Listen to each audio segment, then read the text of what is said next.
Okay, NAICS codes are vague and they're confusing.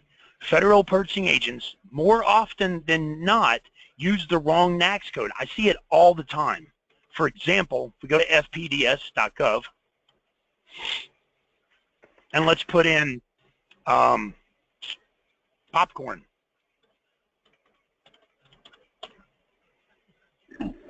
Consumer goods. Okay, that makes sense.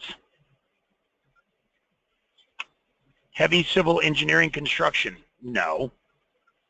Food production machinery. Yes. Commercial service industrial machinery. Yes. Food. Yes. Electrical apparatus equipment, wiring supplies and related equipment, merchant wholesalers. If, construction, if you're looking for a keyword by NAICS codes and the purchasing agent uses the wrong code, you're not going to get the opportunity. That's why I show people how to set up searches in f.b.o by keyword so that they're more specific and you can use multiple keywords. So we're going to go through that now. Perfect. Thank you. No problem. It's a good question. I like good questions. They're not always good. So to set up your keyword searches, you would log into your f.b.o. You'll know you're logged in because it says it right here. And then you would go to View Saved Searches right here. I have a few searches already. If you don't have any searches set up, if your case manager set up your f.b.o, you're going to have one search and it's under your NAICS codes. And again, if the purchasing agent's using the wrong NAICS codes, then you're getting opportunities that are not a good fit. So what I do is I go to the search agents page, click Add New Search Agent. The first thing you're going to do is you're going to label it. You're going to name it. So this one we're going to name construction. If we want to only look in a specific state, then we click that state. If we want to look in several states, you hold down the CTRL button. Keep it held down, and then as you click states, it'll highlight multiple states. If you don't hold the control button down, every time you click one state, it's going to de-highlight the previous state.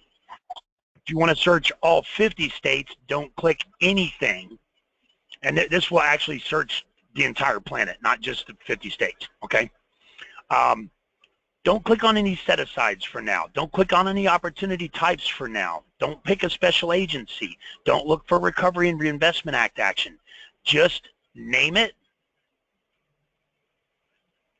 Scroll down to the keyword or stall number box and paste the name. Don't click on any NAICS codes. Don't click on any PSE codes or FSE codes. Just scroll to the very bottom and click Save and Schedule. And yes, enable. And then save it. And you're good. That search will run every day automatically. And it'll go to whatever website or whatever email you have set up in f.b.o. In my case, it's going to go to my email address. In your case, whoever's email is in f.b.o, whatever email you're getting the emails from noreply@fbo.gov from or to, that's the email that those are going to go to from now on. If you want those emails to go to multiple people, f.b.o only has a section where you can put in one email. That's it. You can't put in a semicolon, and put in a second email like you can do in an actual email. What you need to do, if you want this to go to multiple people, you either need to create an email on your domain, like fbo@ or something like that, and set that email up to automatically forward to the multiple people. Or if you don't have a domain, you can go on Google or Live or Yahoo, create an email, and you can set that email up to automatically forward to multiple people. Now, once you've set up all your searches, oh, one more thing. If you're setting up a search that has more than one keyword, you do it a little differently. If it has more than one keyword, so for example,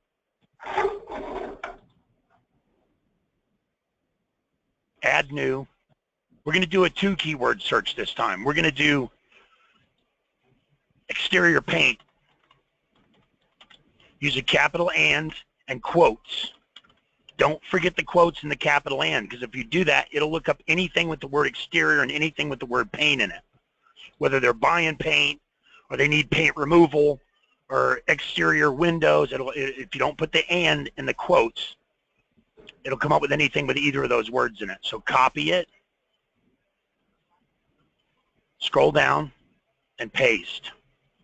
Scroll to the bottom, save and schedule, yes, enable, and save. You can create as many of these searches as you want. My suggestion is sit down with your team and brainstorm, come up with all the keywords you can think of, log in, create all the searches at once. Those will run every day automatically. And then the ones that you're getting where it's too vague and you're getting a lot of stuff that's not a good fit, you can actually go back in and let me see, let me do it this way.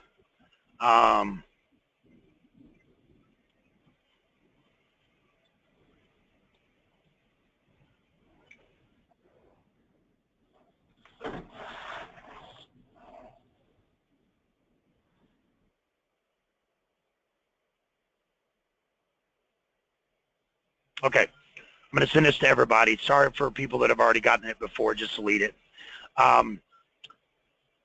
If you're getting hits that are not a good fit, you can go back in and you can modify those searches by adding additional keywords to make it more specific. You can add, this is what's called Boolean Logic. You can add the word not, you can add ors, ands, and this will allow you to, the ones that are not a good fit, you can tweak them and make them better. The ones that are a good fit, obviously leave them alone.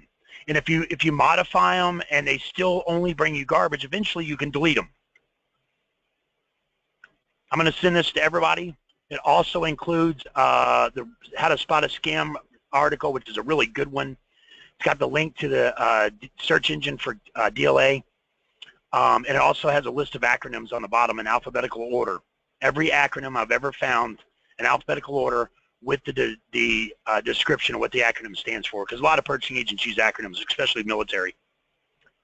Any questions on setting up the searches in f.b.o? No, thank you.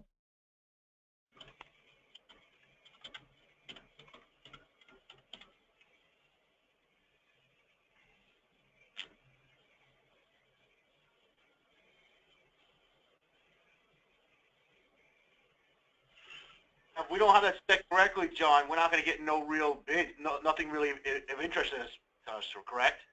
Well, your case manager sets up an f.b.o for you as part of the process, and they set up the search by your primary NAICS codes. So you're going to get stuff automatically from those NAICS searches. But again, NAICS searches are vague.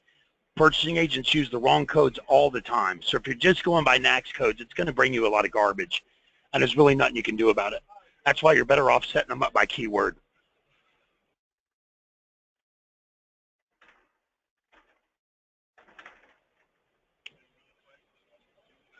Any other questions on searches or f.b.o?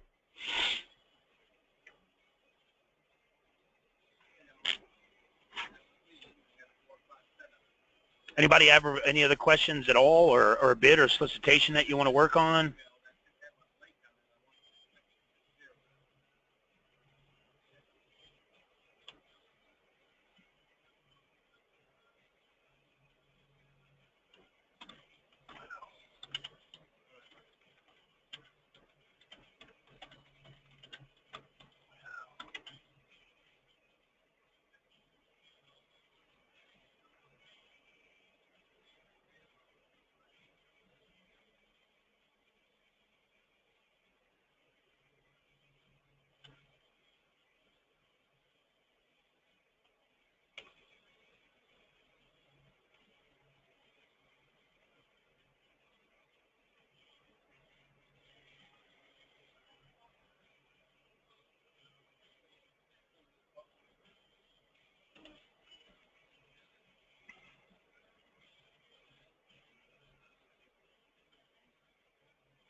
Hey, John.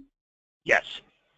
This is Linda, and I don't know if you saw the email about how to go find out whether or not this particular GSA solicitation had a, if there was a previous award or previous contract to compare what the previous pricing was. Did you see that email? Yes. What email did it come from? It came from Linda Tout, and it was titled Solicitation for Today's Bidding Got it. Training Session. I guess those other questions, I mean, if you want to answer those with the group, that's totally fine. But sure. My biggest question is whether or not where I go to find out if there was a previous contract so I can compare what the previous pricing was. I wasn't real clear Yes. where to go search for that. Okay. You've got a couple of options there. Sometimes you can find it in f.b.o. Okay. f.b.o has something called an archive. When contracts are awarded, and this is usually specified in the instructions to offer, on the portion of the instructions to offer where it discusses how the bid will be, how the bids will be viewed or compared. It usually specifies in there when this opportunity will be archived. Archived means that it simply doesn't show up active in f.b.o anymore, but it stays in the archives a lot of times. So if you go to Archive Document, go to Advanced Search, click Archive Document. You can try and pick the state that it's in. You can try and pick the agency that it's related to.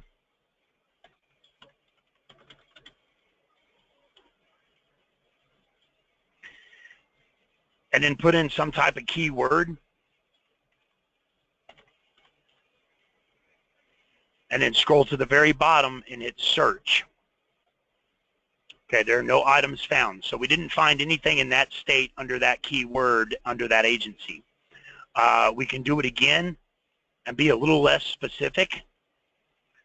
But if we can't find it in f.b.o, because it was archived and eventually they took it out, we're not going to find it in there. The second place we can look is a system called the Federal Procurement Data System. Now, this system only tracks about 10% of the spending. It tracks all the set-aside. So it's not a guaranteed win either, but sometimes we can get lucky.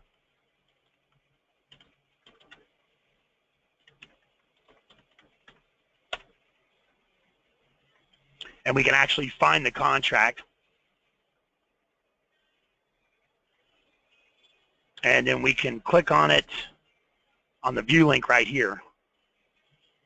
And it'll tell us who it was awarded to, how much it was awarded for. The problem with this system is that the notes, there's no minimum amount of notes that the purchasing agents have to post. So a lot of times it's up to 4,000 characters, but a lot of times they don't post very much at all. So Okay. It's not telling us how many pounds of popcorn or how many bags. But it did tell us how much. Now, obviously, once you've been in the system for a while, when you bid on something and you don't win it, you will be notified who it was awarded to and for how much. So you didn't win it this year, but you can obviously reach out to the prime that it was awarded to and offer to do work for them as a sub. That's one option. Second thing you can do is you're obviously, you know how much they charged and how many quantity or how many pounds or whatever the product was. So now you know on this contract next year what they're willing to pay when you bid on it next year, that kind of thing. And you learn from each bid. But between the archives and f.b.o and the Federal Procurement Data System, that's your two best bets. There's one more system you can search that is also, you're never going to find one system where the government posts all of its spending. They're never going to be that clairvoyant. And some of the systems, contradict each other. So you're going to see that too. But there's also a system called USA Spending.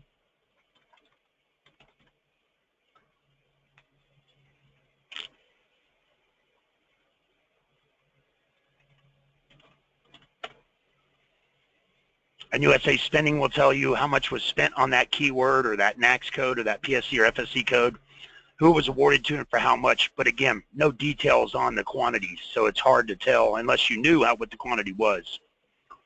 Okay. There's one other option, which is not fully functional yet, but it will be soon. And if any of you guys have signed up for it already, be glad that you did, because it's going to be a great database once it's actually posted. It's called the afpds. It's our database that we're creating that pulls the information out of f.b.o.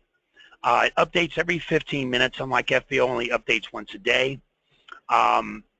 When you click on it, it not only tells you the opportunity, but it'll automatically give you the history of that opportunity. Every year that it's been done, who's done it, how much they were paid, Every one of those contractors, you can click on them and it tells you every contract they've won and what purchasing agents awarded it to them.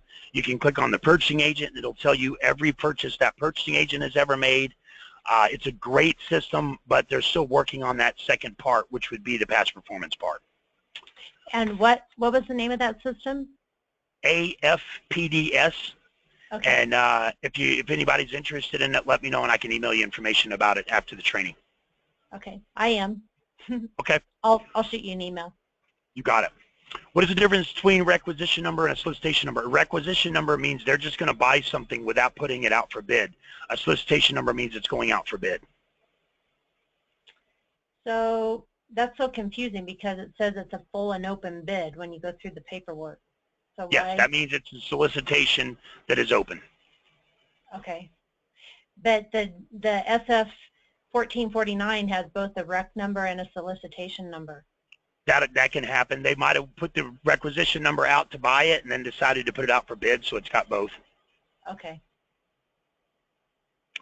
Why is the SOL number on standard form 1449 different than other areas solicitation numbers mentioned? I don't know. I see that sometimes, but I don't pay a whole lot of attention to it. Okay. Did not find an incumbent. Real quick, so I guess a follow-up question to that would be, when we're responding, do we use the one that's noted in the 1449? Yes. Which one would be considered? Okay. Yes. Okay. Because the 1449 is the actual form that you're going to be submitting. One of them. Okay. Right? What do you mean by incumbent?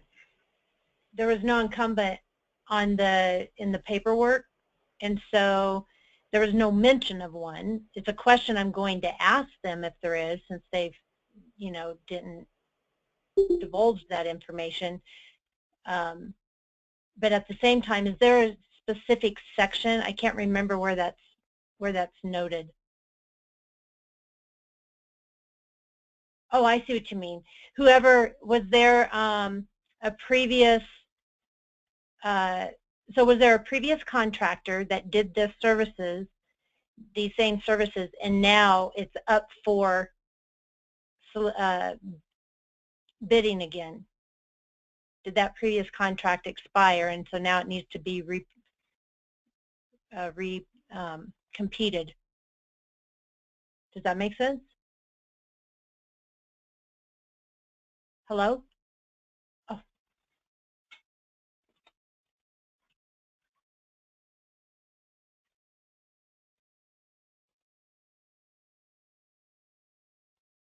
Hello?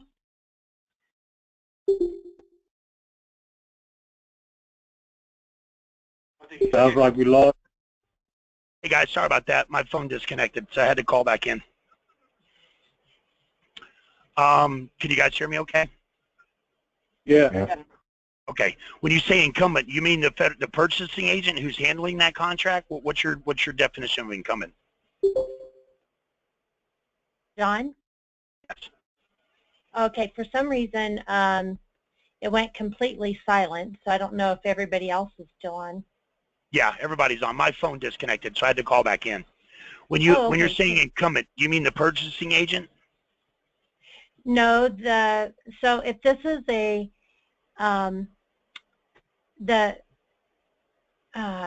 if this is work that was awarded and that contract expired and they still want to continue these services, but it has to be recompeted, the previous winner.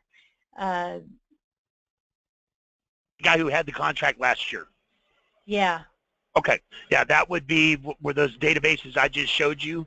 If you can find that contract from last year, in, let's say you found it in the Federal Procurement Data System. Say it was Marine Company, Inc. Take their DUNS number, copy it, and you're going to actually go to an email I sent you earlier.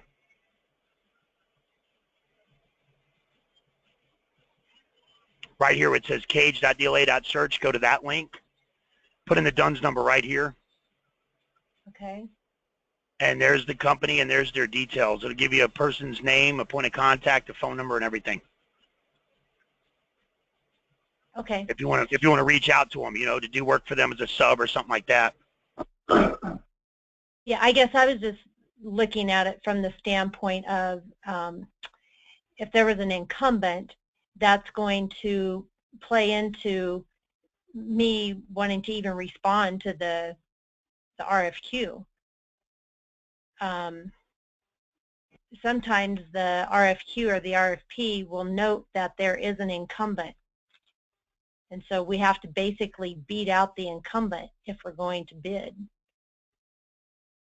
So you're talking about sometimes there's like a justification and approval at J&A where it says we plan on awarding this to XYZ company for this amount? No, we've just had contracts. I mean, we're in the professional services industry. We don't have a widget. We just provide strategic planning support and training services.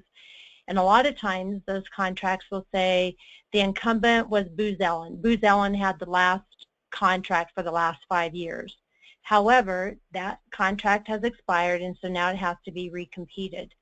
And that tells me that I am going to be competing with their services when I go to respond to that solicitation. Can you you want to email me a copy of this example and I'll take a look at it? Okay. Next question was, your services include helping us appropriate questions to the contracting officer. Yeah, write your elevator pitch, send me a copy, and I'll give you advice on it. Here, this is what an elevator pitch should be, okay? It should be 15 to 20 seconds at the most.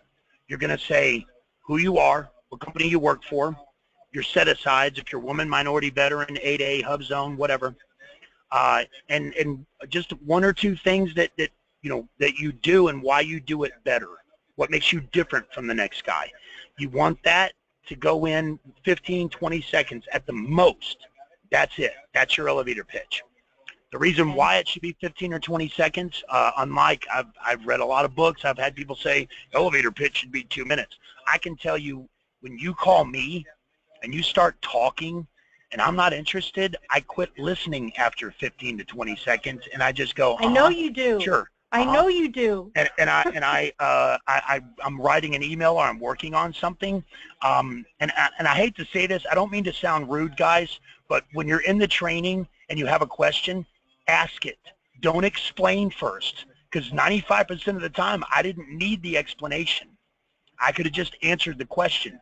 But when you explain stuff, then there's other people on the training that don't need it either, and you're just wasting time. Best thing to do is just ask the question, get it right out, ask it, let me answer it. If I need additional information, I'll ask you to give me additional information.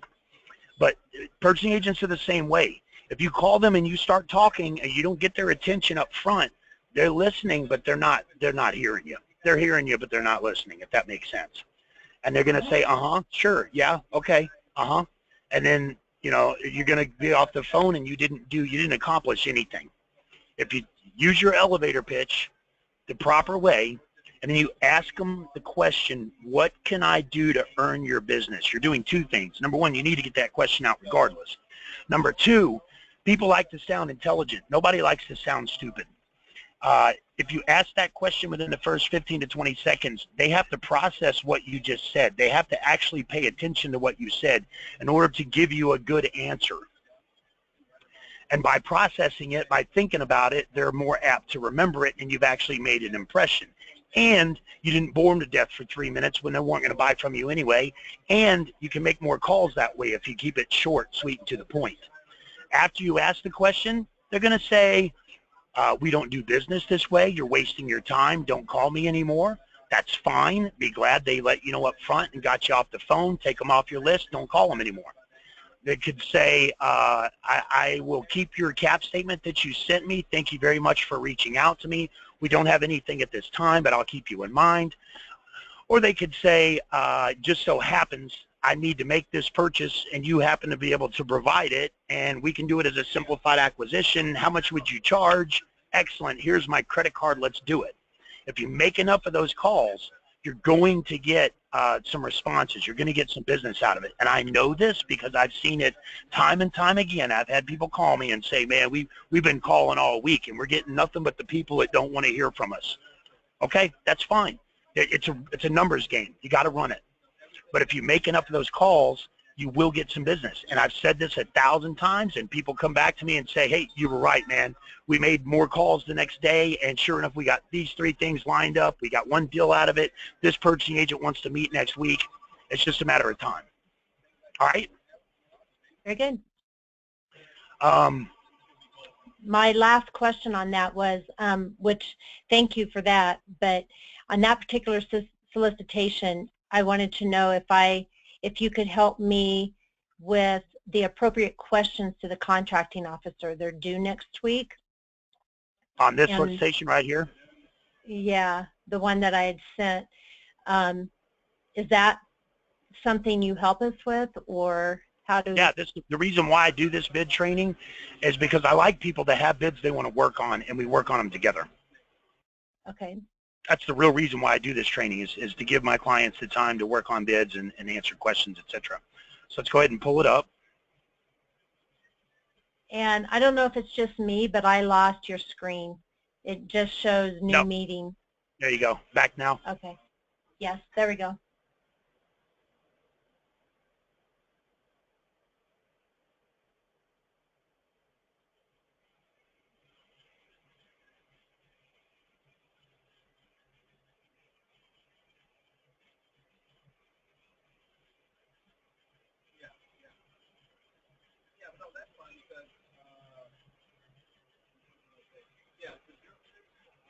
Huh. This is a purchase from the Government Accountability Office. They don't do a lot of purchasing. That's pretty cool. So this might imply that this is one of their first ones, or? No. I mean, every agency buys. The Government Accountability Office is the agency that they do research for government waste. The GAO is where you go if you want to protest a bid. You go to the GAO. Gotcha. And these guys are tough. They're up there. They know they got they got a lot of pull.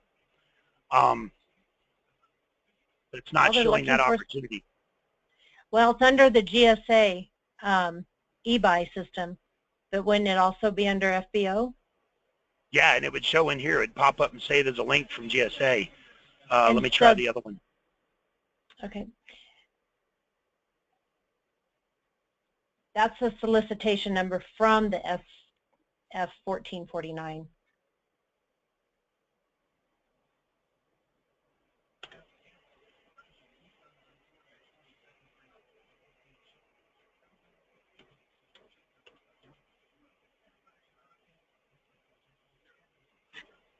That's weird.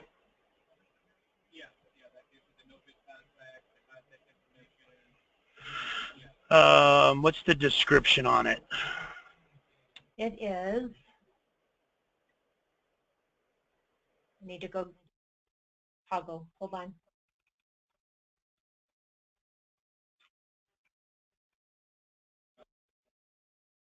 Executive coaching services.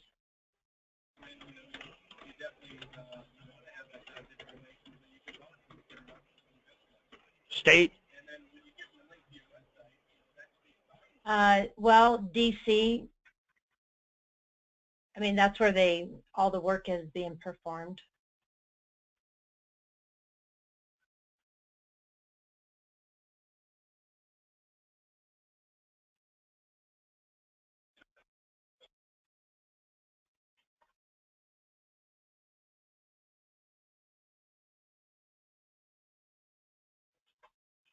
Any of these look familiar? Give me 1 second.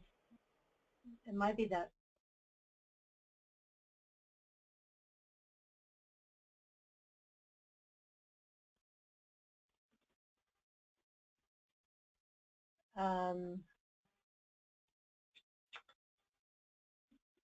Those are all of 15, so unless these are previous. This is a brand new solicitation. Doesn't look like it's any of these. No.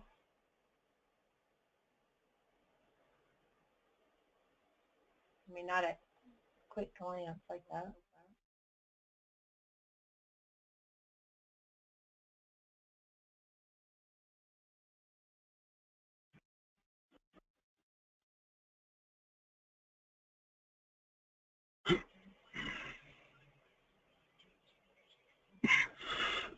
Excuse me.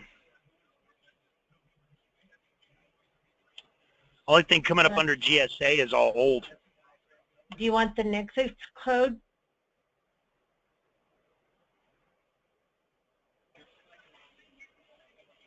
I mean, I just pulled it off of the GSA e-buy system this morning. What's the next code? 611430.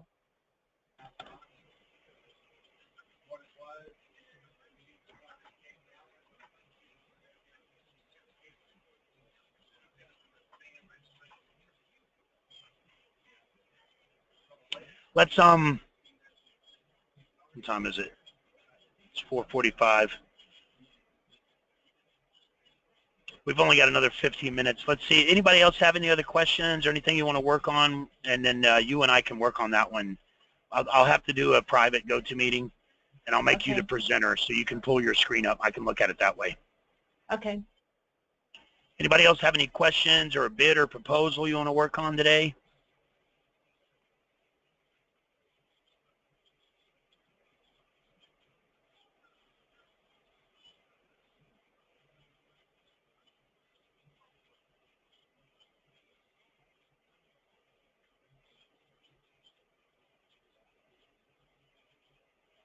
Anyone? Bueller? No, I'm just following along what you guys are saying. I'm learning a lot from actually what you guys are doing right now. But quick question for you, John. If we don't go into advanced search, we can keep punching in our keyword quite often and looking up that way as well, correct? Yes, absolutely. You can search manually anytime. Right now, I'm just trying to keep in touch with what you guys are doing right now, because you guys are moving quite fast for us. But I'm learning a lot right now, and just going through bids and looking at different ideas of ways to present and do different things. This is definitely helping me out what you're doing. Okay. Yeah, you're more than welcome to join the training every day from 4 to 5 with questions or solicitations to work on. Also, if you're not subscribed to me on Google or LinkedIn, I'd strongly suggest you do that, because every time I write an article or post a video, I put them up on LinkedIn and on YouTube. So that'll help you stay up on current stuff as well.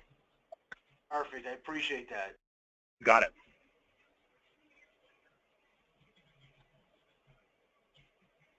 Now, what I'm doing too, John, I'm going through a lot of old bids that people did bid on. I wanted to see like what they're looking for, just to get used to everything.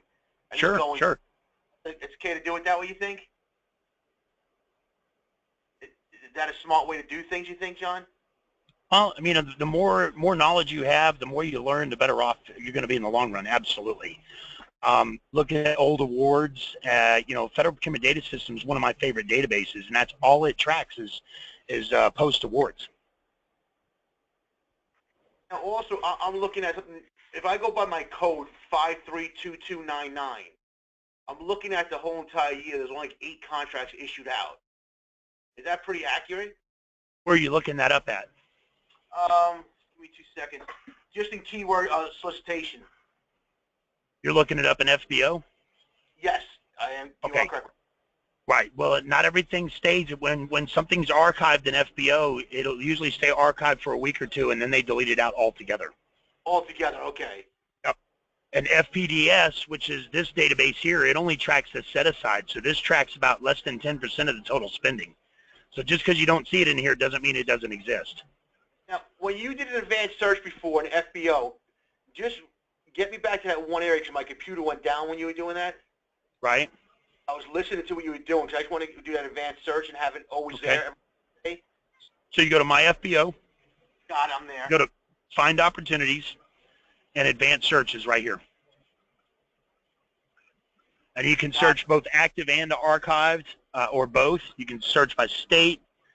You can search for a date that it was posted. You can search for zip codes, multiple zip codes with commas.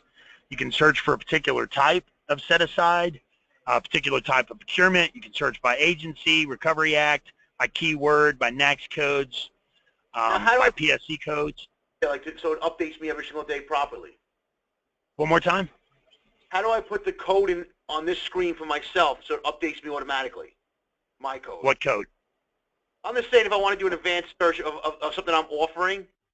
The NAICS code? Yeah, you can't do it here, correct? No, you can. What you do is you know set up your if you're gonna do a search, I do it by keyword because NAICS codes are vague and confusing. If you're searching only by NAICS codes, you're gonna miss out on stuff. You're gonna miss out. Okay. Yep. If you search by keyword, you'll never miss out because even if they're using the wrong NAICS code, they're always going to have a description that has the keywords in it. All right, but if you want to search by NAICS code, you can put them right here. Right there. Okay. Yep. You can also search a NAICS code in here. So Just put the word in correct. I got it. and as you search it, it actually gives it to you. And then when you want to select it, you just click it like that. And then if you want to see what code you have, you click Show Selected. It shows all the codes you've selected.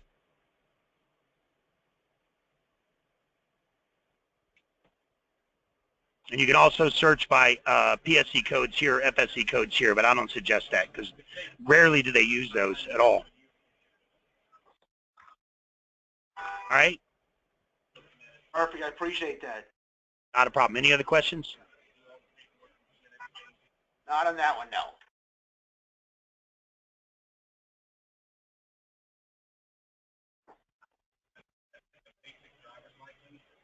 Anybody else have a question or a bid or proposal solicitation they want to work on?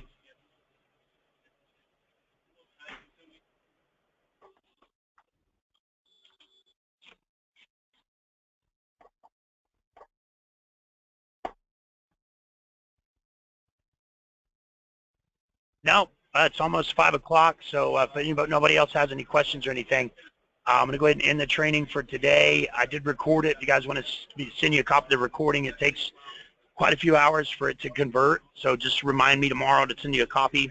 And if there's no other questions, you guys have a good day, and I'll talk to you tomorrow. Perfect. Thank you very much. Not a problem. Thank you. You're welcome.